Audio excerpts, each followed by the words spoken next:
Olá, bem-vindos ao Direito à Esquerda, o podcast dos advogados e juristas de Lisboa do Partido Comunista Português. Eu sou o Luís Nunes e connosco hoje estão Eduardo Vera Cruz, professor universitário, jurista e formador de juristas, e Vítor Batista, jurista em formação, estudante da licenciatura em Direito da Faculdade de Direito da Universidade de Lisboa, para discutirem o ensino do direito em Portugal e responder à questão que forma o mote deste nosso episódio, que é o direito ensina-se. Começando precisamente por aí, eu pergunto, professor, como devemos entender o ensino do direito? Isto é, o professor vê-se como um preparador de profissionais jurídicos ou, como às vezes até ouvimos ser recomendado até da parte da Ordem dos Advogados, ou o ensino do direito é uma coisa diferente? Bom, boa tarde antes de mais, é uma honra para mim estar aqui convosco e dizer-vos, quanto à pergunta, a pergunta tem uma resposta fácil e uma resposta complicada. Resposta fácil, não. A Universidade e a Faculdade de Direito não formam profissões jurídicas, para as profissões jurídicas. O curso de Direito, o primeiro ciclo, como agora se chama, na minha opinião, errada, a licenciatura em Direito, devia ensinar a ser jurista, isto é, devia ensinar o direito e não a lei. Pode ser que nas cadeiras optativas já haja um curso sobre profissões jurídicas, no mestrado profissionalizante, etc. Eu admito isso, mas tenho defendido até em textos escritos que o direito não se pode confundir com a lei. Não é a lei que é a fonte do direito, é o direito que é a fonte da lei. E por isso alguém devia ensinar direito, já agora, as faculdades de direito nas universidades. Nós somos filhos do Marquês de Pombal. O Marquês de Pombal entendeu deixar de ensinar direito e pelo menos chamou os bois pelos nomes, chamou de Faculdade de Leis e de Cânones. Estuda-se leis, estuda-se aquilo que o poder político faz. E depois pode haver um ensino que reconduza as regras jurídicas, as normas legais às regras jurídicas. Qual é o grande problema? O grande problema é que, desde o Marquês até agora, só tem piorado. Dizem que nós formamos para o mercado de trabalho, não sei bem o que isso, não sou incapaz de olhar para os meus alunos como mercadoria, mas dizem que é assim. Dizem que nós devemos ensinar para as competências. Ora, se eu não tenho competência, nunca me foi aferida a competência para ser juiz, advogado, notário, etc., como é que eu posso ensinar para essas profissões se eu nunca as exerci, nem sei o que lá se faz? E, portanto, a ideia de formar para as competências, estas coisas que entraram com a legislação do Mariano Gago, o Bolonha, as mudanças que se fizeram, foram todas no sentido de piorar, na minha perspectiva, aquilo que devia ser o ensino jurídico. Eu podia dizer muito mais, mas isso é tornar a resposta ainda mais complicada. Portanto, em conclusão, não, nós não estamos a ensinar direito, nós estamos a ensinar leis, nós estamos a ensinar normas legais, nós estamos a tentar fazer acreditar aos alunos que aprendem coisas práticas quando resolvem hipóteses nas aulas práticas, mas grande parte deles não tem nem a preparação mínima para poder resolver hipóteses com base em códigos, porque não sabem qual é o resultado dos códigos, de onde é que veio aquilo, e portanto há, na minha ótica, e já não é de agora, uma grande crise dos estudos jurídicos que vem desta mercantilização do direito e do ensino. Vítor, eu pegando aqui nesta ideia que o professor Vera Cruz partilhou aqui connosco, de algum desencontro entre o que o ensino do direito pode e deve ser e o que o ensino do direito é funcionalizado a ser, pergunto-te, como estudante de direito, o que é que os estudantes, em particular os jovens, procuram no curso de direito hoje? Bem, antes de mais, boa tarde. É uma honra poder falar aqui com o ilustre professor Eduardo Vera Cruz. Gostei muito das suas aulas de Direito Romano. Obrigado. E devo dizer, eu gosto de classificar os aspirantes a juristas em dois blocos. E realmente tenho muitos colegas meus, eu gosto de incluir, que veem o direito não como um mero mercado, mas uma área de estudo, de interesse, porque realmente é uma matéria interessante, como a história, a arte, a filosofia, e o componente teórico é realmente interessante, mas também tem aquele componente prático que, infelizmente, o considero hoje está muito esquecido no ensino direito, que é o defender os direitos das pessoas, o defender os interesses de grupos ou de alguém, um espírito de, talvez não humanismo, talvez não necessariamente filantropia, mas assim um espírito que o direito, já que o direito está a ser instrumentalizado, que seja instrumentalizado para algo útil. Depois, infelizmente, temos a perspectiva de muitos colegas meus, por exemplo, saíram de humanidades. O direito será a única forma que eu tenho de ter uma carreira que ou tenha um salário digno, ou tenha alguma estabilidade, ou, para as pessoas que pensam um pouco mais longe, posso ser não manhoso, mas mais insiduoso. É uma maneira de chegar mais longe na vida. O direito serve para chegar a posições de poder, uns por necessidade, outros por, infelizmente, já estarem habituados a um mundo que vê o direito necessariamente como uma ferramenta dos poderosos, logo a profissão de quem quer ser poderoso.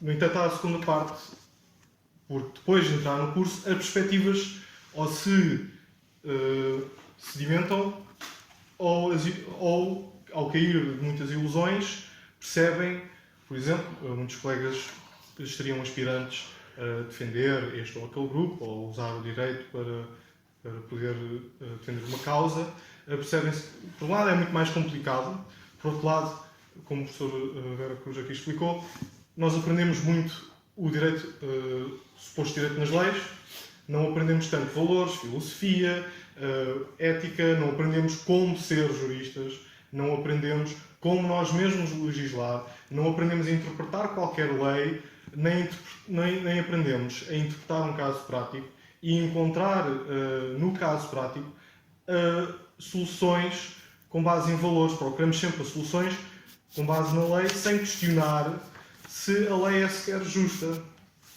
E, por outro lado, há aquelas pessoas que percebem que muito do ensino do direito está muito enviesado para questões, não diria eu profissionais, mas diria eu económicas. Esta cadeira é útil porque recebem salários fantásticos, esta cadeira é útil porque tem muitos contactos, e o que implica uma secundarização de cadeiras como o direito romano, cadeiras internacionalistas, direito da União Europeia, embora aí já conseguiram encontrar, acho eu, um outro atrativo, dizendo que o direito da União Europeia agora é cada vez mais importante para as empresas, logo conseguem encontrar aqui o vosso ganha-pão. Diria eu que são esses os dois blocos e as duas maneiras como somos moldados por este curso.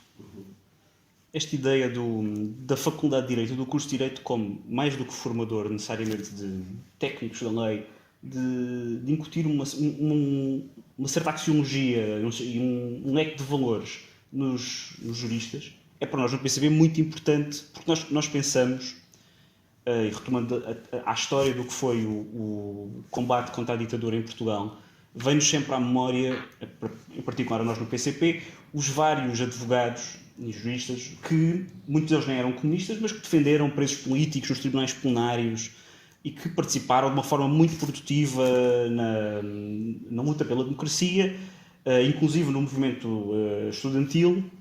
E a minha pergunta é se ainda estamos a formar juristas democratas, ou se o ensino, se não corremos o risco de Bolonha fazer mais dano à advocacia do que 48 anos de ditadura fascista.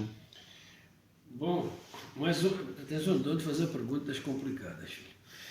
Aqui para nós o seguinte: formar democratas implica muito mais do que ir às aulas e tal. Há alunos e estudantes. E os alunos devem ser alunos e estudantes. São alunos para aprender, para fazerem as disciplinas, para irem aos exames, para discutirem as datas dos exames, fazerem reivindicações ligadas a esse tipo de burocracia universitária. E depois são também estudantes para poderem comungar das causas do seu tempo, das causas da sua idade, etc. Hoje não é preciso ir muito longe para entender que há uma profunda crise dos movimentos juvenis e estudantis. Não tens um único dirigente estudantil que seja uma figura nacional. Nem sequer tens um único dirigente estudantil que seja uma figura universitária, dentro da sua própria universidade. E agora, uma vez que falaste aí do Estado Novo, eu acho que hoje os ambientes são normalmente ambientes de Estado Novo sem ditadura. O que é um ambiente de Estado Novo? São estes ambientes amolecidos, em que as pessoas não levantam muitas ondas para não serem prejudicadas, não fazem militância política ou militância cívica, porque alguém pode não gostar. E, portanto, há um acomodamento e um oportunismo nas coisas. E isso é o que caracteriza o nosso tempo.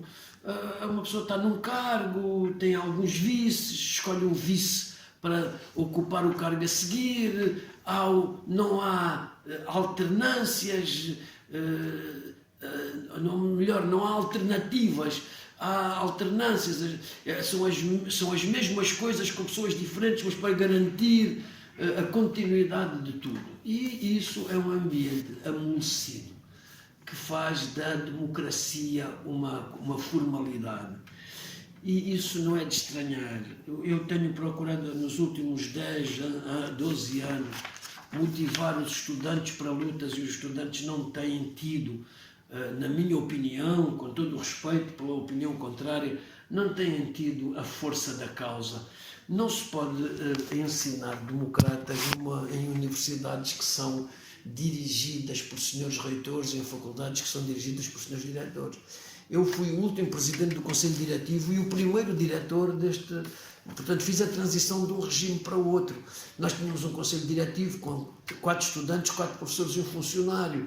As decisões, o governo da escola era um governo que, mal ou bem, com mais representantes de um lado ou do outro, tinha a representação da escola. As decisões eram deliberações, eram órgãos colegiais. Toda a gente aplaudiu isto, o governo, a oposição, o RGES apareceu, a organização interna da vida universitária, na minha opinião, não é que não seja democrática, mas a democracia não são votos, a democracia é a possibilidade da representação ser levada à decisão. Por outro lado, para o ensino ainda pior, que o jovem aluno falava sobre a democracia, a sensibilidade para a justiça e tal. Nós já recebemos alunos impreparados dos liceus. Os alunos não têm havido outra batalha perdida, mas eu também não me importo nada de estar sozinho em causas que perco abundantemente. A ideia é sempre esta. Se eu consigo falar de determinados temas que têm a ver com a formação democrática ou com a formação democrática, os alunos pedem para eu dar matéria, não é? Dá matéria, dá um programazito, não é? E porque certamente falta ali alguma coisa importante para quando eu for advogado. Ora, isso pode ser também um erro desta ideia de ser aluno e ser estudante. Mas a Faculdade de Direito compensa, porque fora das aulas tem uma série de iniciativas onde os alunos podem ir, participar, etc., e muitos núcleos.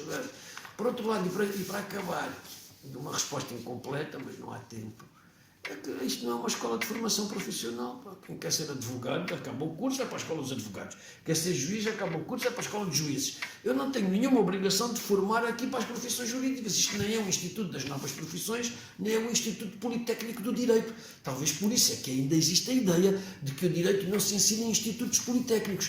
Aprender direito é uma coisa, saber leis é outra. Eu sei que a maioria das pessoas pensa, mesmo os que têm responsabilidades ligadas ao ensino jurídico, que o ensino deve ser cada vez mais prático, pragmático, ler as sentenças dos juízes, porque o direito vive nas sentenças dos juízes. Só que as sentenças, como são meras aplicações de leis, não há preocupação de equidade, há preocupação de segurança e de certeza jurídica. Esquecem-se que o direito é um instrumento da justiça. E por isso nós continuamos a querer ensinar isto, mas as pressões são cada vez maiores, sobretudo do mercado de trabalho, tal mercado de trabalho, para ensinarmos outras coisas. E o poder político gosta, porque quanto mais ensinarmos leis, mais ensinamos o resultado daquilo que o poder político faz. Para meu amigo, legitimidade para fazer direito tem os jurisprudentes, e esses não vão a votos, porque o direito não vai a votos, e depois há a legitimidade política para fazer as leis, cujos destinatários são os eleitores. Aí sim é um outro registro. Política, leis, justiça, direito. Vítor, esta questão para mim da formação de juristas plenos com o sentido de democracia é muito importante para mim, pegando também no que o professor referiu a propósito de algum esmorecer da atividade associativa estudantil e do movimento juvenil nas universidades, considerando que este ano, em 2022, marcamos 60 anos da crise estudantil de 62, que é um passo absolutamente marcante na história da luta pela democracia em Portugal e no ensino superior em particular, eu pergunto de que forma é que os estudantes de Direito, e tu em particular, veem esta data, veem o movimento juvenil, o movimento associativo juvenil, e que desafios enfrenta a democratização do ensino superior, nomeadamente ao nível da participação dos alunos e dos estudantes na organização democrática das faculdades. Bem, antes de mais, eu acho que ainda temos a noção que é uma data importante. Uma data importante, muitas conquistas, nem que seja só numa questão de imagem.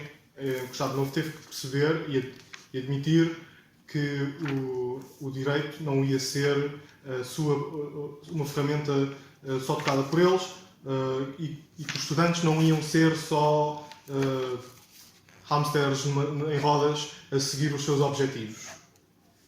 Agora, o que é que mudou? Pegando no que o professor Vera Cruz já disse, quando nós tentamos associar o direito ao mercado de trabalho, estamos a cometer dois erros. A lógica do mercado é sempre maximização de lucros, não necessariamente maximização de eficiência, nem necessariamente, às vezes, a maximização de profissionais. Pode dar jeito ao mercado haver poucos profissionais. Eu, em parte, acredito, mas isto é daquelas conversas que acusam de conspiração, mas às vezes percebemos que os testes, os trabalhos são feitos de maneiras muito apertadas, com pouco tempo para resolver, com poucos caracteres para escrever, de modo a desincentivar-nos, denegrir-nos, para nós não enchermos, entre aspas, um mercado de trabalho de juristas. Bem, o que isto tem uma consequência, eu vou dizer, eu não conheço nenhum país, ou nenhuma empresa, ou nenhuma sociedade que se tenha queixado que tem profissionais a mais em qualquer área. Portugal deve ser um caso único em que eu ouço professores a queixarem-se que há juristas a mais. Nunca ouvi uma empresa a dizer ou não, este estudante é jurista, não quer contratar. O que tem consequências, além de denegrir-nos psicologicamente, e eu sei que esta faculdade deu um passo importante em 2019 com o Gabinete de Apoio de Psicologia, mas acho que não é suficiente.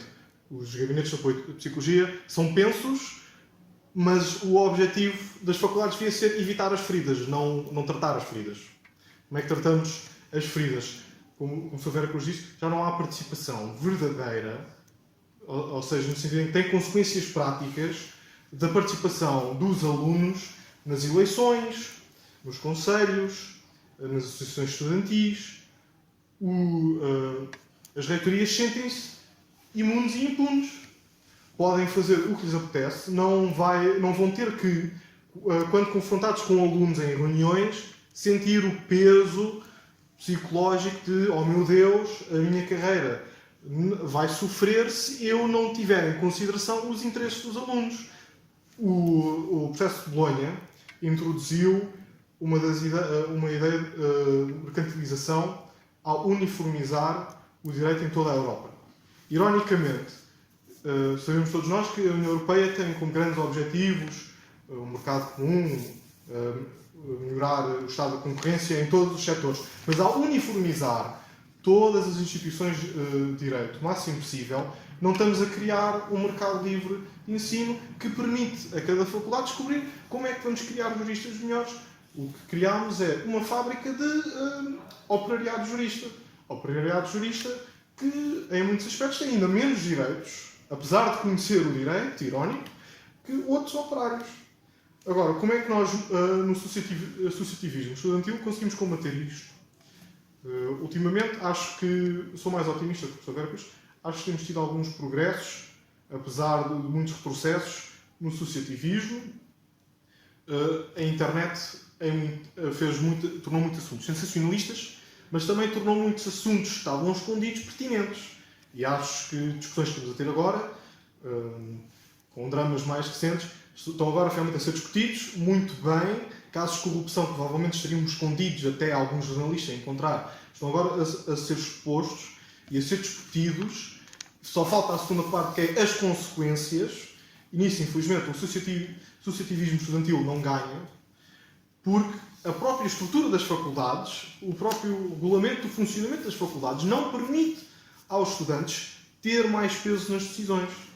Enquanto os estudantes não tiverem um voto, no sentido literal, um voto que tenha efeito em algum regulamento da faculdade, seja no método como a avaliação dos estudantes é realizada, seja em alguma decisão orçamental, seja em alguma decisão até sobre as carreiras dos professores, não vamos sentir um efeito positivo no associativismo estudantil enquanto a própria estrutura do ensino não mudar para permitir que a voz dos estudantes seja ouvida. E é essa a minha perspectiva. O associativismo estudantil só vai voltar quando se reformar o direito ou quando já for tarde demais e o associativismo estudantil voltar, não porque quer colaborar e de criar um ensino melhor, mas porque está furioso, e acho que nenhum sistema de ensino quer uma onda de estudantes zangados que que não quer colaborar e não quer arranjar soluções. Talvez, infelizmente, talvez seja essa a perspectiva mais correta, que daqui a uns 10 anos os movimentos estudantis são mais violentos nas suas respostas, os estudantes sejam mais agressivos para com os professores. Gostaria de estar na perspectiva, vai haver alguma mudança na maneira como as faculdades funcionam, nomeadamente as de Direito, porque, devo dizer, com comparação com outros colegas meus de outras faculdades, de outras áreas de estudo, não têm tantos problemas como nós e não sentem tanto na pele a falta de serem ouvidos, porque realmente são ouvidos. Enquanto não se mudar esses regulamentos, o movimento estudantil vai ter, e acho que inicialmente vai crescer de uma maneira potencialmente negativa para a faculdade e para os alunos. Professor, nós temos estado aqui a falar e verdadeiramente andamos já à volta de uma questão essencial, que é, por um lado, o RGES, o regime jurídico das instituições de ensino superior, o processo de Bolonha, que já aqui falámos, também o regime jurídico da avaliação no ensino superior.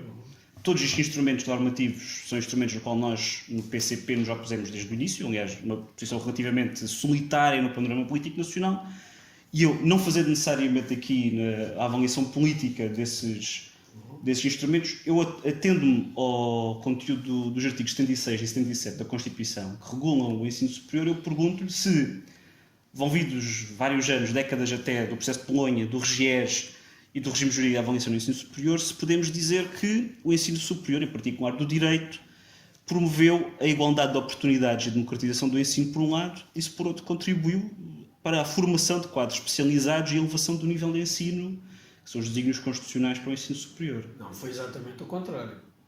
Toda a marcha legislativa, na minha opinião, mas isso está, como já te disse, tenho estado também muito isolado, é muita coisa que digo, mas isso não me faz mudar de princípios e de ideias. É assim, a leitura que eu faço da Constituição, dos artigos da Constituição Educativa, eu tenho como mestre o professor Jorge Miranda.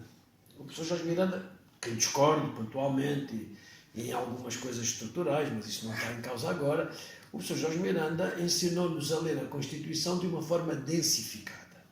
O que é que isto significa? Significa que, quando se diz tendencialmente gratuito, embora também seja um parecer que foi dado para o Tribunal Constitucional e tal, mas e eu na altura até tinha funções de assessoria no Ministério, a ideia era que o tendencialmente gratuito implicava o não retrocesso. Aliás, toda a gente sabe que em matéria de direito constitucional não queria meter a foice em seara alheia, mas eu sou muito contra a ideia de que os catedráticos são especialistas de qualquer coisa. Acho que um professor tem a obrigação, sobretudo de direito, tem a obrigação de ter uma mundividência do mundo jurídico, e por isso em matéria de direitos humanos, direitos constitucionais, direitos fundamentais, como é o direito à educação, não pode haver retrocesso. E nós temos assistido a um retrocesso paulatino de tudo o que são conquistas em matéria de ensino superior.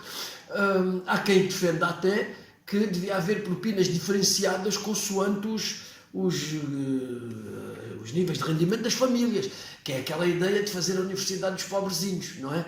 Nós já pagamos de forma diferenciada nos impostos, quem ganha muito paga muito, quem ganha pouco paga pouco, quem não tem recebe. Isto é o princípio do nosso Estado, é o modelo social em que nós assentamos. Há de vez em quando essas ideias peregrinas de cheques de ensino e de outras coisas que andam para aí, que me parecem umas ideias meio estapafúrdias, mas estou disposto a discuti-las com argumentos. E depois, há uma ideia que é esta que está na tua pergunta, que é a seguinte: como é que nós olhamos para a Constituição, que é uma espécie de matriz ou de referência para nós legislarmos, e o legislador ordinário está constantemente a Declaração de Bolonha. Dizia o saudoso professor Rui de Albuquerque, a universidade foi fundada em Bolonha e acabou em Bolonha. Pelo menos coincidiu na geografia. Quer dizer, como é que é possível ser um conjunto de burocratas europeus com um dictat, que ainda por cima não é nada em termos normativos, é uma declaração, a querer ombrear com o ensino norte-americano, está a ficar para trás? Ora, a Europa, que eu saiba, é mais antiga. A Europa foi aqui que foi fundada a universidade. Se o modelo de ensino superior é o modelo económico norte-americano, tudo bem. Mas não parece que seja isso que resulta da Constituição Portuguesa. E, portanto, eu oponho-me a essa ideia de uma universidade mercantilizada, empresarializada, os professores funcionalizados. Eu oponho-me a isso. E também à ideia de que o conjunto de agências, A3Es, FCTs, etc., com todo o respeito pelas pessoas que lá estão, que eu sei que estão a procurar fazer o melhor que podem, o problema não está nelas, o problema está naquilo que elas têm que fazer face às leis que existem. Então alguém compreende que um projeto de investigação de uma universidade portuguesa tenha que entrar em inglês, num departamento de português? Mas que raio de confusão é esta? Esta ideia de que a internacionalização só se faz pela língua inglesa é uma coisa de parolos, pá. Eu não gosto de ser muito violento na linguagem, mas Humberto Eco explicou porque é que a língua universal é a tradução, não é? E, portanto, não tentem que nós cuidemos de temas e de assuntos alheios só porque temos que falar na língua dos outros. Nós devemos falar na língua da nossa mãe, para que consigamos chegar às pessoas, para que os problemas que tratamos sejam os nossos e não os dos outros. E, portanto, há uma reforma profunda do ensino superior a fazer. Essa ideia de internacionalizar, ser copiar os outros, é uma ideia de colonizados. E, olhando aqui para a parte final da intervenção do nosso aluno, o problema é o exercício do soft power, como agora se diz. Eu falei de amolecimento, que eu não gosto muito de falar inglês, não gosto de falar na língua do meu colonizador, mas eu tenho a necessidade de, às vezes, dizer como é que se aceitam certas coisas. Não há referências fora daquilo que nos é apresentado na televisão, na indústria do entretenimento. O que é que se passa com o pessoal que está todo encarneirado nas mesmas e pensa que divergir em pequenas coisas é fazer grandes afirmações de princípio e de contraditório? Por isso eu poderia ficar aqui a carpir mágoas, mas de facto, respondendo, a reforma tem que ser global, profunda, no sentido de radical da legislação do ensino superior, porque nós devíamos voltar à lei da autonomia universitária dos anos 80 e fazer uma atualização, apagando muitos dos efeitos negativos que a legislação posterior teve, nomeadamente na autonomia das faculdades e das universidades face ao poder político. Vítor, há um ponto, precisamente nesta questão dos efeitos negativos de Bolonha no ensino superior, que, quer dizer, para nós no PCP, pareceu-nos que, apesar de não concordarmos necessariamente com os motivos, aparece-nos a nós como uma vindicação de tudo o que nós temos dito sobre Bolonha, que é quando a Ordem dos Advogados veio dizer que afinal a licenciatura não chega para formar um advogado, e que é preciso ainda mais o mestrado, isto no seguimento precisamente da compactação dos conteúdos nativos e da redução de anos de curso. E eu pergunto, precisamente por isso, como estudante de Direito, que assistiu a esta alteração dos requisitos para o ingresso no estágio da Ordem dos Advogados durante a tua licenciatura, Como é que olhas para isto? Se consideras a tua licenciatura desvalorizada? Se consideras que te foi vendida uma ideia de formação que talvez não tenha correspondido agora que te preparas para terminar a licenciatura? Bem, continuando, tentando só adicionar algo que o professor Vera Cruz disse sobre este espírito de colónia. Eu diria que há duas camadas de colonização em Portugal.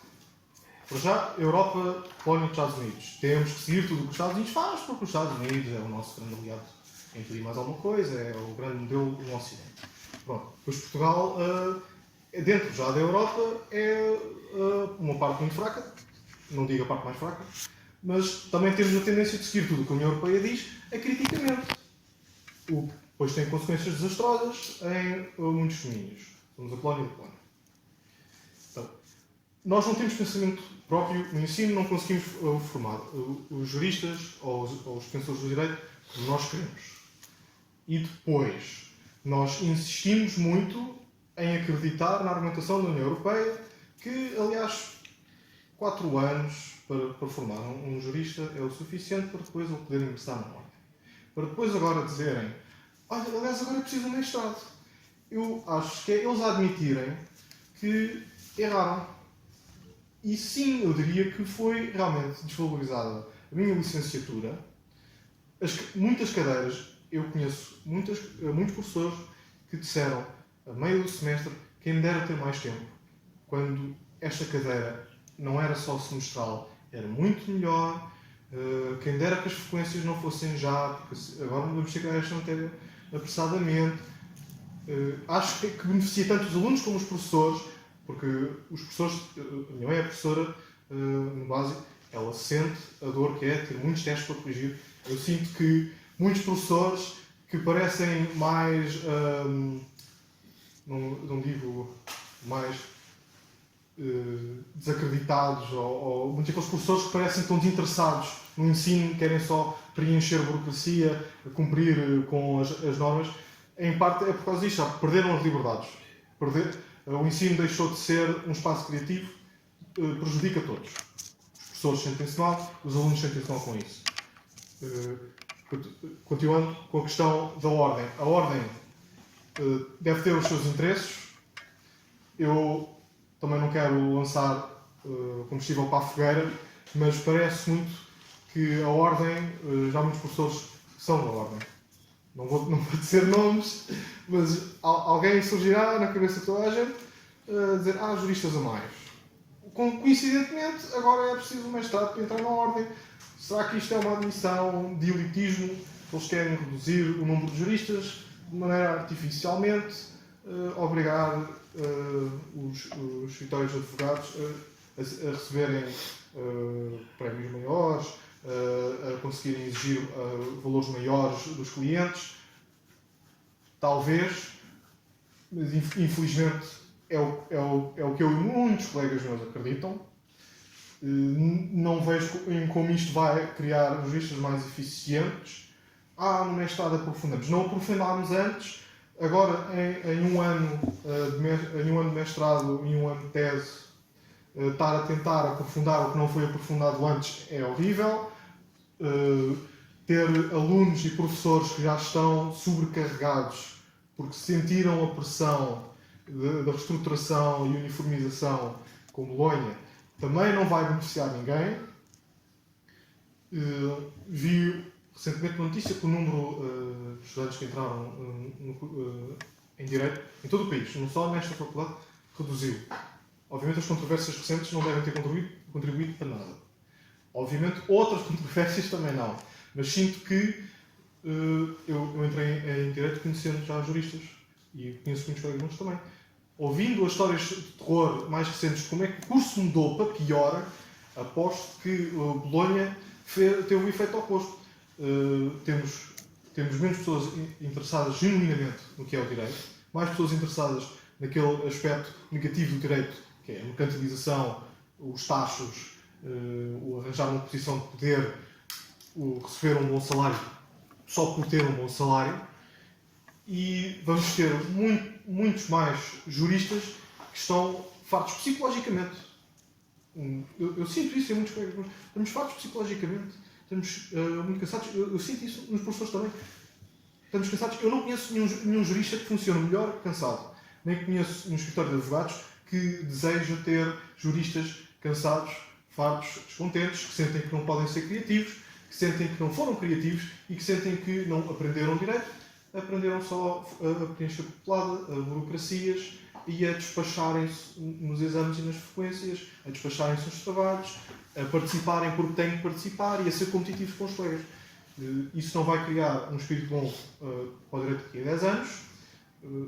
Não sei qual é o estado do ensino de direito noutros países que também adotaram Bolonha, mas aposto que vai ter consequências para a Europa toda, criando assim uma onda sucessiva de juristas descontentes que veem o direito mais como é mais uma tarefa que vou ter que fazer antes que acabe o dia, vamos lá despachar isto. Vai criar um ciclo vicioso de juristas irritados que se querem despachar, e isto a nível internacional também vai ser péssimo. E imaginem o que é quando outros países que não seguiram Bolonha, que permitem os seus professores e os seus alunos serem criativos, o que vai ser da Europa a nível internacional. Vamos finalmente sentir na pele o que é ser um país de terceiro mundo. É isso que queremos. Professor, eu pegando aqui nesta ideia que tanto o professor como o Vítor referiram da influência, por um lado anglo-saxónica, por outro lado da União Europeia, na modelização do ensino em Portugal nas últimas décadas, e uma ideia que parece que tem percorrido todas as vossas respostas e que tem aqui uma presente nesta conversa, que é da mercantilização. Eu pergunto se o que nós não estamos verdadeiramente aqui a discutir é de alguma contradição, e pergunto isto de forma algo provocatória, alguma contradição entre os desígnios do capitalismo e o conceito de ensino superior plasmado na Constituição. Bom, há uma componente política na forma como se ensina sempre. Nós temos hoje uma forte influência norte-americana em tudo. E o truque é identificar a maneira anglo-saxónica de ser e estar com democracia, liberdade, bem-estar, qualidade de vida, patatá, patatá, patatá. Ora bem, há hoje, em virtude de vários acontecimentos históricos, que agora não importa recordar, mas todos nós sabemos mais ou menos uma cronologia. Há várias crises do modelo social. Nós não falamos muito disso, sobretudo nas aulas, leofilizamos as coisas, mas nos anos 80 há uma viragem significativa. Nós vínhamos do modelo social europeu de Schuman, Monnet, etc. Entretanto, a senhora Thatcher ganha as eleições no Reino Unido, Ronald Reagan ganha as eleições nos Estados Unidos, há um reacordar dos movimentos liberais, não liberais neste sentido das democracias liberais, mas no sentido do liberalismo conservador. E isso pagou um preço elevado. A economia passou a ser uma economia de casino, desorganizada, desregulada, para que a liberdade fosse o instrumento da opressão. Aí, meu caro amigo, quando as palavras são usadas em sentido contrário, paga-se o preço. Nós tivemos uma forte crise do modelo social europeu. Os próprios partidos sociais-democratas europeus passaram a fazer concessões a esse outro modelo. O Tony Blair talvez seja um dos maiores responsáveis por uma tentativa de terceira via na social-democracia que nunca existiu, porque a social-democracia é uma ideologia que está assente em determinados pressupostos que fizeram uma Europa social depois da Segunda Guerra. E todos esses modelos são colocados em crise. Na economia, o modelo de Keynes também, há um ataque da escola de Chicago e desse pessoal. E o que é que acontece? Nós temos um conjunto de pessoas que deixou de falar de política, sobretudo de economia política. Fala-se de futebol, fala-se de outras coisas, mas de política é raro. Então, que enfado, que chatice, vocês ainda se chateiam todos uns com os outros, tenham lá calma com isso, etc. Quando afinal, o curso de Direito é política pura e dura. Quer dizer, podemos estudar o Código Civil, mas também sabemos qual é a origem do Código Civil. Podemos estudar a função social da propriedade e confrontar com os artigos do Código. E, portanto, há aqui lugar para toda a gente com todas as ideias. O que é que há? Uma redução do espectro das ideias. E uma tentativa de excluir certas ideias porque perniciosas, não é? E isso é uma coisa que devia preocupar todas as pessoas que têm da democracia uma ideia densificada de direitos, que não são apenas cascas de direitos, não são apenas direitos naturais e viver e os passarinhos na primavera. Isto não é assim. Todos os direitos humanos são direitos resultantes de lutas políticas, de lutas económicas, sociais, não é? Com certeza que o fundamento é que temos uma natureza humana comum, mas então ficávamos parados no tempo a dizer que temos uma natureza comum e, portanto, garanta-me a vida, garanta-me a sobrevivência. Epá, não! Há lutas, essas lutas têm que ser trazidas para o conhecimento da juventude. É preciso saber que não se consegue nada sem lutas e que os retrocessos já têm sido muitos. Nós temos tido retrocessos civilizacionais, retrocessos da civilidade jurídica, apresentam-nos sempre excelentes argumentos. Estamos a sofrer algumas consequências de atitudes escondidas que não, estavam envergonhadamente tapadas e que agora, com a causa A ou com a causa B, aparecem aí a dizer proíbe-se isto, proíbe-se aquilo, não se diz isto, não se diz aquilo, quem diz isto leva um rótulo, quem diz aquilo leva outro. E esta rotulagem, que é muito própria de movimentos autoritários e autocráticos, está a nascer na sociedade portuguesa de uma forma preocupante. E, portanto, quando as pessoas lidam com ideias de outros de uma forma preconceituosa, muitas vezes o preconceito gera um complexo e o complexo pode gerar então a violência. E isso é preocupante porque nós temos que olhar para as faculdades de Direito, e uma vez que falaste do modelo capitalista, na verdade, nós podemos discutir tudo, mas a ideia de que o capitalismo teve uma marcha triunfante quando a União Soviética caiu, ou quando nos apresentavam que todos os malefícios vinham de políticas públicas, serviços públicos, do Estado, etc., depois vêm-se confrontados com uma crise financeira e vemos o George Bush Filho, como Presidente dos Estados Unidos, a ir buscar reserva de impostos para evitar falências de bancos privados, vemos pessoas a recorrer que tinham a ideia de que nem devia haver sistema de saúde a recorrer aos hospitais por causa do Covid. E, portanto, há uma ideia de que nós temos sim que ensinar um direito de uma forma mais densa e que no ensino do direito o contraditório entre capitalismo e socialismo, socialismo e sociedade comunista, isso eu sei que há muita gente interessada em que isso saia da agenda e eu estou à vontade porque eu não sou comunista. E, portanto, eu falo à vontade, não falo para defender causa, nem falo para defender partido, nem falo para defender pessoas. A minha ideia é esta. Temos que discutir, e temos que discutir com profundidade ideológica, não é? E eu aprendi a ler autores e professores comunistas com uma densidade grande. E nós podemos discutir teoricamente isso sem estar sempre a reconduzir a modelos históricos, a modelos políticos ocorridos, falhados, com êxito, sem êxito, etc. É preciso discutir política e é preciso que da política ninguém seja excluído. E é com este testemunho de que a liberdade e a democracia requerem um compromisso com as ideias, todas as ideias. Eu posso considerar coisas da maior indecência, eu posso considerar coisas completamente estapafúrdias, mas o meu dever é ouvir e criticar, não é pôr uma mordaça e impedir que sejam ditas, porque isso é a falência da democracia face àquelas outras ideias que a democracia diz que nós não devemos seguir. E, portanto, ser democrata é, sobretudo, ouvir coisas muito contrárias às nossas ideias, às vezes até chocantes para as nossas sensibilidades, mas saber conviver com a divergência, que é a nota de qualquer democrata, saber conviver com a divergência. Vítor, pegando ainda nesta questão da pressão do capitalismo sobre o ensino superior, e em particular o direito, e retomando uma questão que tu levantaste, me parece muito relevante, que é da pressão psicológica sobre os estudantes de direito em particular e, na verdade, sobre todos os juristas. Tu falaste dos professores que estão muito desgastados, vê-se profusamente nas sociedades de advogados a questão do burnout, A pressão psicológica é muito elevada entre os juristas e no mundo jurídico, e eu pergunto-te, como estudante de Direito, como é que sentes esta pressão do capital sobre a tua saúde mental? Bem, há duas perspectivas para mim, que é no mercado de trabalho em si, no curso. Durante o curso, uma ideia que obviamente não me escapou foi: eu tenho aspirações X, mas o mercado prefere aspirações Y.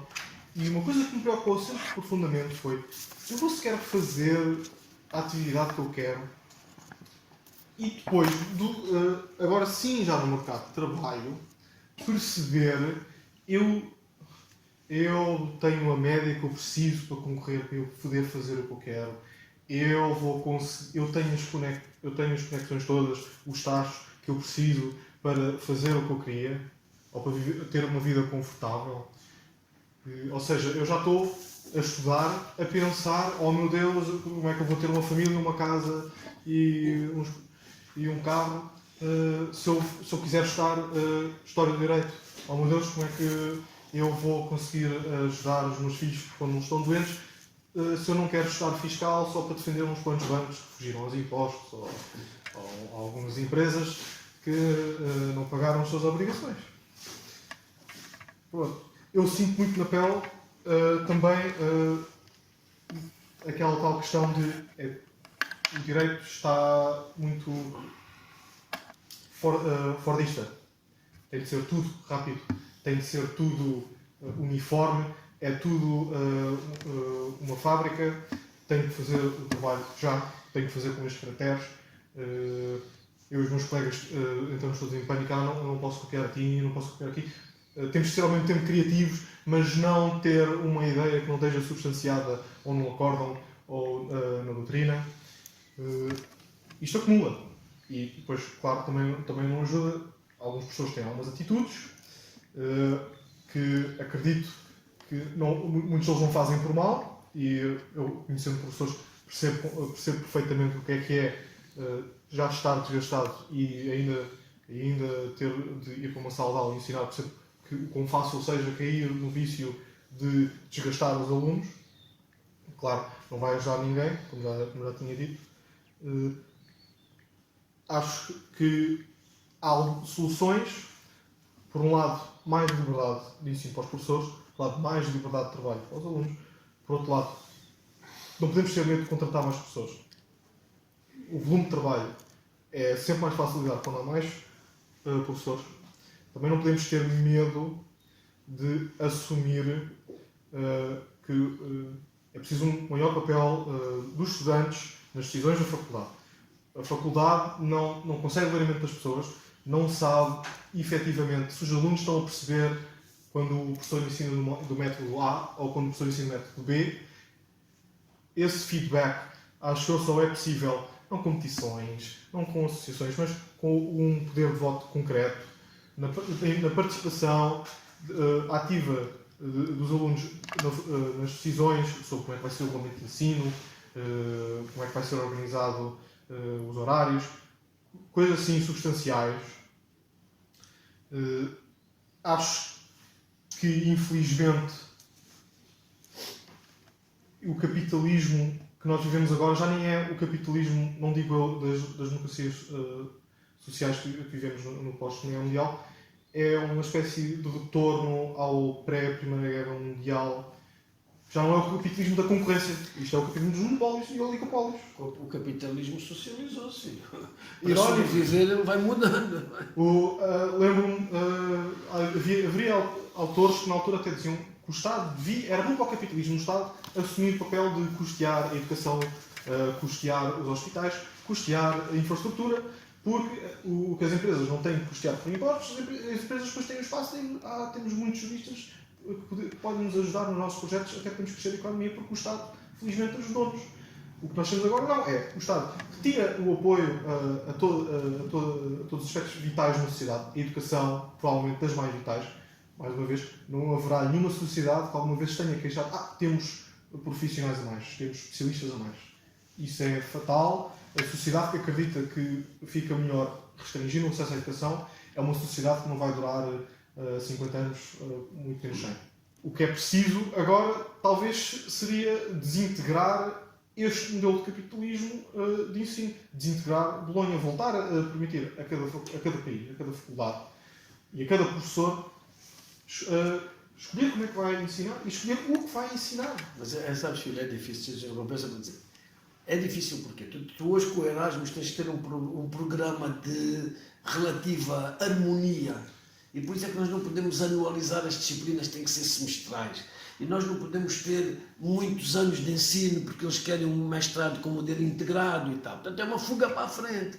Em vez de nós centrarmos numa boa preparação base, 5 anos de direito, mas se houver aí essas universidades caçanicas, querem fazer cursinho de 3 anos, façam, mas não obriguem, como acontece com a legislação, que ensinar direito é obrigatoriamente 4 anos. Deviam dizer, o limite é 5. Entre 3 e 5 ensinem como quiserem. E davam liberdade à Faculdade de Direito de dizer que não é possível dar uma preparação base minimamente responsável para formar pessoas com sensibilidade para olharem para as injustiças e as reconhecerem.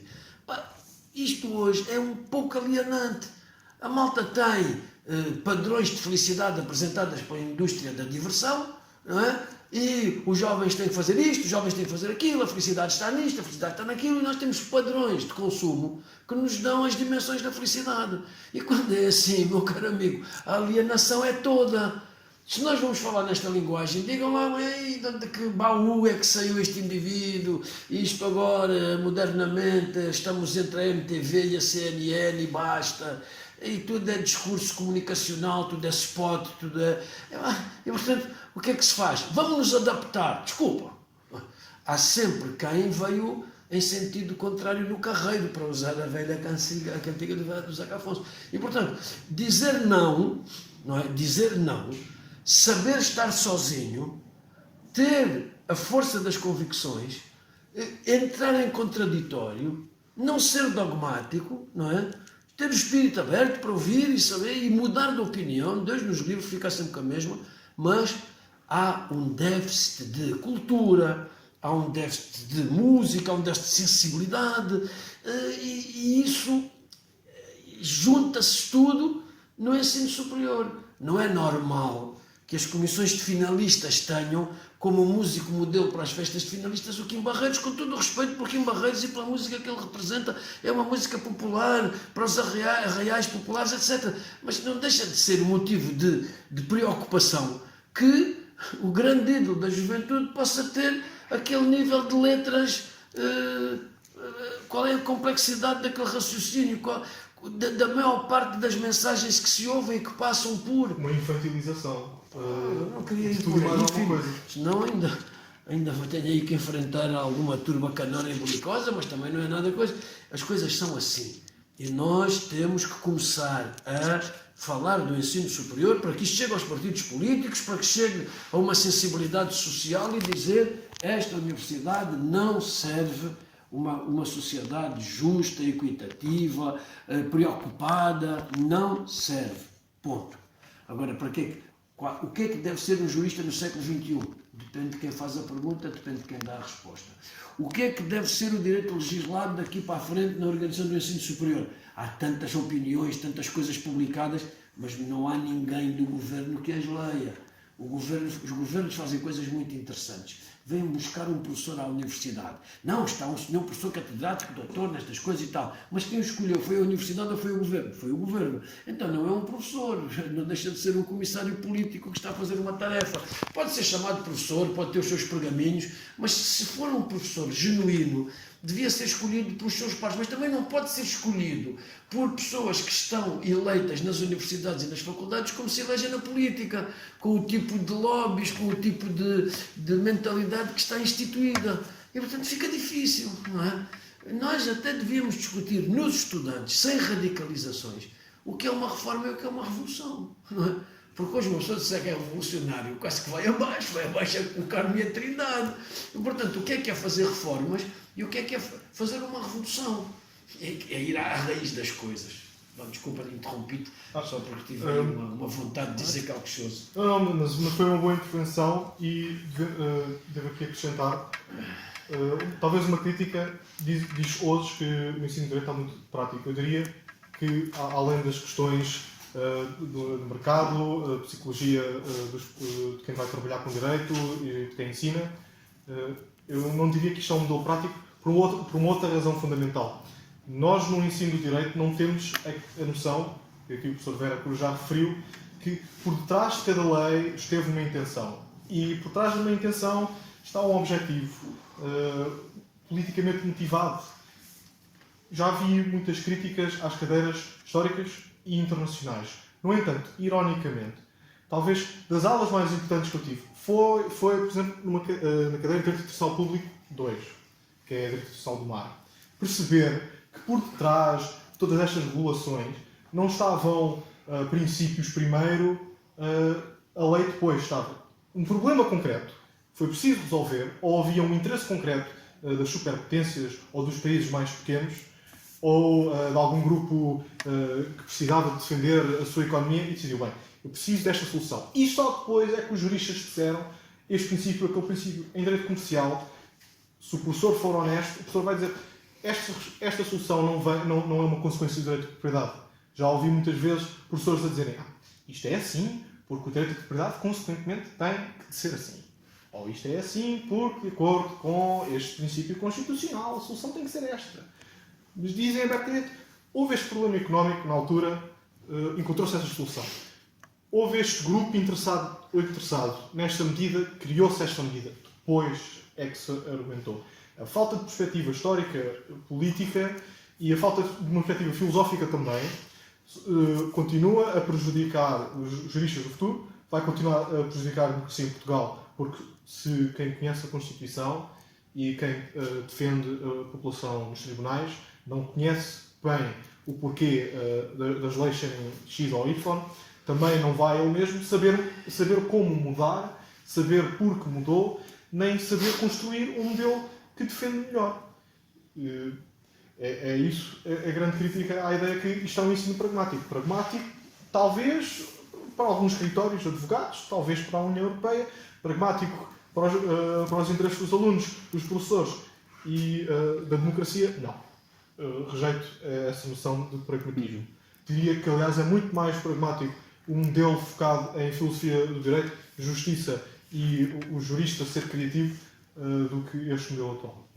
Se calhar agora para terminar, e para sair um pouco aqui da lógica estritamente da universidade, mas tomando como mote essa ideia do empobrecimento cultural, vem-me à cabeça uma observação que o Karl Engels fazia de que, vendo a biblioteca de um leigo, é comum encontrar um livro de filosofia, um livro de ciência política, não é preciso ser teólogo para ler a Bíblia, mas parece que chegamos ao direito e só os juristas é que leem livros de direito.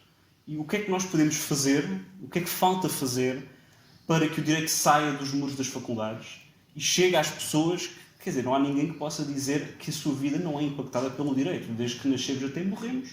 E, no entanto, parece que há uma rejeição da população em geral a entrar aqui por este mundo. E, por outro lado, perguntava também e tomando a ideia, aquelas ideias iniciais do tipo de jurista que estamos a formar, eu venho-me à cabeça uma série de juristas da história portuguesa que, para além de serem juristas e serem advogados, eram artistas, tinham uma mundividência muito superior. A mim, pessoalmente, vem-me à memória o Álvaro Cunhal e o Arlindo Vicente, por razões óbvias políticas, mas a lista é infindável. Quer dizer, e hoje em dia, quando pensamos que jurista é que é também poeta, que jurista é que é também um músico conceituado, a verdade é que a lista estreita-se muito. Bom, deixa-me dizer-te que sim e não.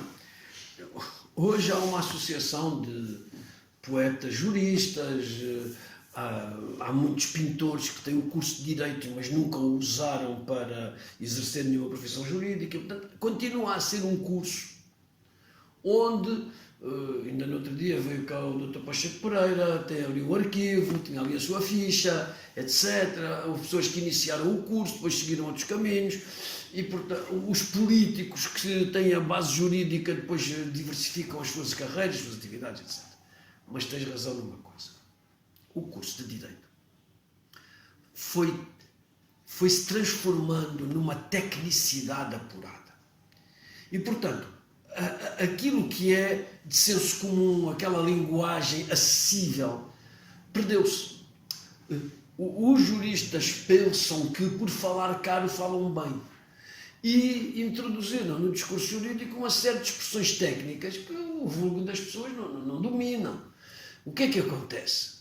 De um lado, reduziu-se por causa destas mercantilizações, empresarializações, pressões do mercado de trabalho, influência anglo-saxónica, declaração de Bolonha. Bom, agora eram vectores aqui a chover, uma chuva de canivetes, a dizer que o curso de Direito tornou-se menos cultural. Há menos espaço para a filosofia, embora a própria filosofia, tu falaste disso, a filosofia não é só ensinar a interpretar leis, não é? Nem é só colocar problemas que não existem, ou respostas que não interessam. A filosofia do direito não é ensinar história da filosofia. A filosofia do direito talvez não seja ensinar movimentos filosóficos e ficarem anos a estudar um autor, o John Rawls, o Alexi. Não é nada, na minha ótica, com todo o respeito pela ótica contrária, que certamente tem toda a razão, muito mais do que eu. Só que eu acho que a filosofia do direito é ensinar a colocar as questões essenciais do nosso tempo, aquelas que preocupam as pessoas, não é? Porque é que hoje é muito mais difícil começar a vida depois de sair da universidade. Quantos anos é que eu preciso para ter um vencimento estável que me permita fazer um empréstimo para comprar uma casa, constituir uma família, ter uma previsão de gastos com os filhos, aquilo que tu já disseste. Portanto, porquê? Porquê que estamos com estágios não remunerados, precarização constante do emprego? Porquê? E, portanto, estas coisas juntam-se todas. Como a pergunta dizia respeito, porquê é que pessoas que não são de direito não leem livros de direito? Porque os livros de direito tornaram-se uma coisa chata de ler. Não, para que eu vou comprar um livro de obrigações? É o Código Civil, visto artigo a artigo, com os comentários críticos e tal. Vou comprar um livro de Constituição, é a Constituição, com os artigos e tal. Aquilo são livros técnicos, são livros que são produzidos para o exercício das profissões jurídicas. Infelizmente, os livros que são utilizados no exercício das profissões jurídicas são os mesmos livros do ensino do direito. Há quem diga, ai que bom, estamos então a ensinar para vocês. Mas isto não é ensino de profissões. Por isso era excelente na escola do SES, excelente na escola dos advogados, na escola de direito não. A culturalidade do direito é perigosa para quem tem ideias que querem fazer do direito um instrumento de poder. O direito é um instrumento da justiça, não é um instrumento do governo. A lei é um instrumento de governo. O direito, a regra jurídica, é um instrumento da justiça. Há pessoas que passam por aqui, ouvem falar da justiça em todas as cadeiras, mas não sabem o que ela é. E dizem se é discutível, se é subjetivo. É utanas, não é nada. Nós sabemos muito bem o que é a justiça. Pusemos a justiça na mão de uma mulher para ela entortar o pulso quando a vida entorta os pratos da balança.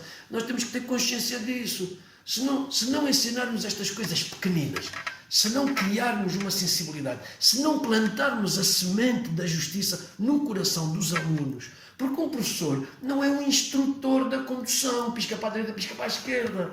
Um professor não é um comunicador excelente que comunica coisa nenhuma. Um professor tem que ligar a sua pedagogia, a sua ciência, a sua investigação a uma sensibilidade. Os jovens alunos precisam de exemplos, precisam de palavras certas, não precisam de tons monocórdicos a recitar tecnicidades legislativas. E por isso eu creio que não se lê os livros de direito porque os livros de direito são chatos. Há uma grande taxa de abandono, porque as pessoas pensam uma coisa, chegam aqui e apanham outra. Há uma grande taxa de reprovações, porque fazem da avaliação o momento zénite do aprendizado. E é preciso aprender mais, dedicar mais tempo a aprender e a ensinar do que propriamente a avaliar. Nós estamos a tentar fazer reformas do regulamento de avaliação há décadas e não conseguimos mudar esta perspectiva, que é exame até passar. Isso não leva a lado nenhum. pode ser muito bom lá para ganhar eleições das associações, mas não leva a lado nenhum. Nós temos que ter um semestre encorpado, em que professores e alunos têm um conjunto de horas em que podem estar, transmissão passiva, depois transmissão ativa, depois transmissão dialogada, depois tempos de estudo, seleção de bibliografia. É preciso que o ensino mexa, não pode ser o ensino do século passado, o professor a falar para multidões a ouvir e a tirar apontamentos, e depois o professor escreve um livro e os alunos chegam no livro e têm a matéria, têm a cadeira feita. Temos que mudar muita coisa aqui, e eu, se continuasse a falar, ia cansar-vos certamente. Vitor, faço-te a mesma pergunta. Para já, de todos, acredito, professor, que eu conheço colegas que vão às aulas do professor para, refletir, 2, relaxar.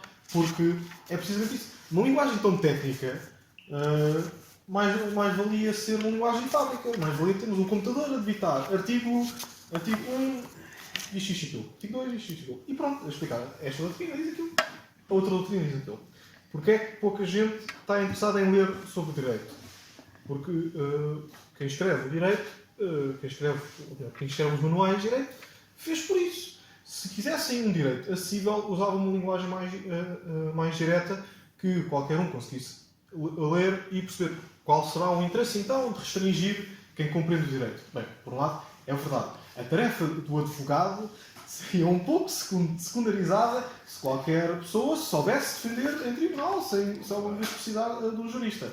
Mas, por outro lado, também diria, a tarefa do advogado seria muito mais facilitada se o seu cliente soubesse também, olha, já sei que eu tenho direito a isto, aquilo, já sei esta... Tens consciência dos teus direitos. O advogado, certamente, vai usar todos os meios técnicos e tal, para usar o meio adequado para defender aquele direito. Mas a pessoa tem que saber que tem direitos. Eu digo sempre, a maior parte dos sindicalistas e dos trabalhadores que não têm muita instrução e que não têm muito mundo, não é? Quando é vítima de uma injustiça, ele diz logo que isso deve ser inconstitucional. É a primeira coisa que aparece. É instintivo. Exato, porque ele soma. Nós temos a ideia de que a Constituição é um texto que não permite que injustiças sejam feitas. E depois é uma desilusão quando acontece. Mas pronto, pelo menos temos uma referência. Os professores de Constitucional, justiça lhes seja feita. Eles acham que a Constituição é um padrão de juridicidade. Eu tenho dúvidas sobre isso, mas não interessa agora discutir isso. É um padrão de juridicidade. E dizem, o jurídico está na Constituição. E da Constituição então é que se desenvolve, no artigo 112, tem lá a hierarquia dos atos normativos. E, portanto, está lá. A Constituição é uma referência. Agora, cuidado. A Constituição dos Estados Unidos é aquela, deu para escravizar os negros, deu para oprimir as mulheres, vai dar para tudo, depende da seita que está no Supremo, não é? Que é escolhida também politicamente. Ora, isso não é uma Constituição, isso é uma espécie de 10 mandamentos, uma coisa do género. Agora, a nossa Constituição é uma Constituição que resultou de uma revolução, que resultou de um golpe de Estado que seguiu uma revolução. Não foi só um golpe de Estado. E, portanto, e as tensões, revoluções, contra-revoluções, etc., as várias tensões que uma sociedade tem. E a Constituição deve espelhar a totalidade do país, e nomeadamente a ideia de justiça que a comunidade tem. Se não for assim, entramos numa crise da Constituição que não beneficia ninguém. Se a Constituição só é justa na letra, não é justa na prática, para que é que serve a Constituição? Pois, não foi o que se disse quando veio a Troika, rasga-na.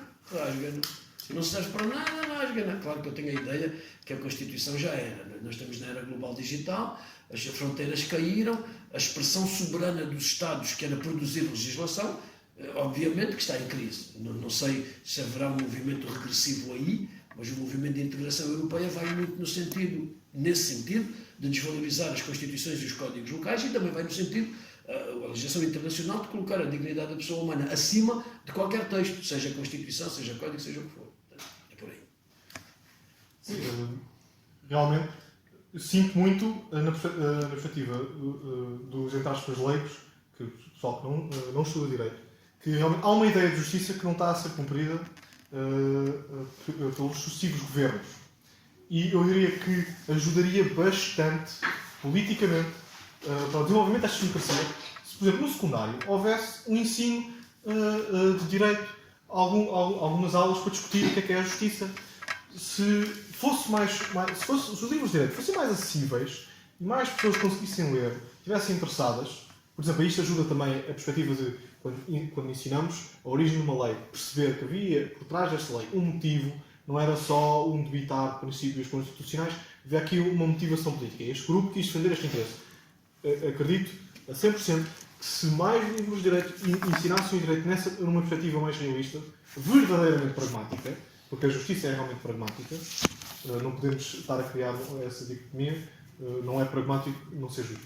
Se houvesse essa perspectiva na nossa cultura, eu acredito a 100% que a nossa democracia evoluía melhor, a produção de leis estaria muito mais próxima do que é a justiça, a tarefa de todos os juristas seria muito mais facilitada, a tarefa do ensino do direito também, porque muito peso já seria desanuviado. Pronto, este aluno sabe o que é, este aluno gosta de ler direito, ativamente, a minha tarefa como professor, muito mais fácil.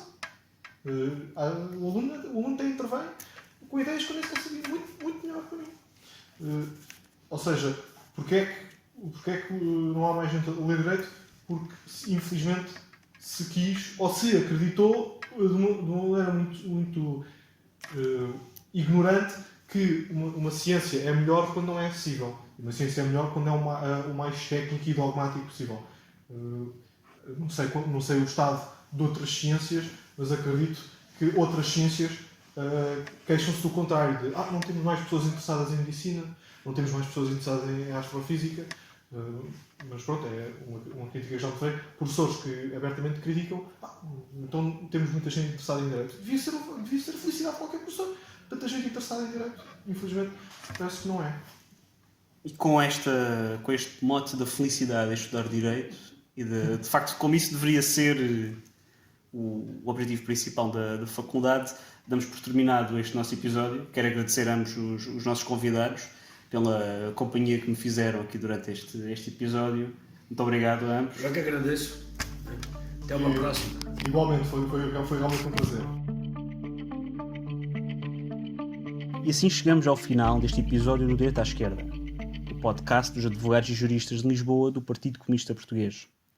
Regressamos no próximo dia 30 de junho, quando teremos connosco Fausto Leite, advogado e especialista em Direito do Trabalho, e Arménio Carmos, secretário-geral da CGTP Intersindical de 2012 a 2020, para discutirem connosco o direito do trabalho na era dos colaboradores. Até lá, sigam-nos no Spotify, nas redes sociais, deixem gostos, subscrevam e partilhem. Até à próxima. Avante!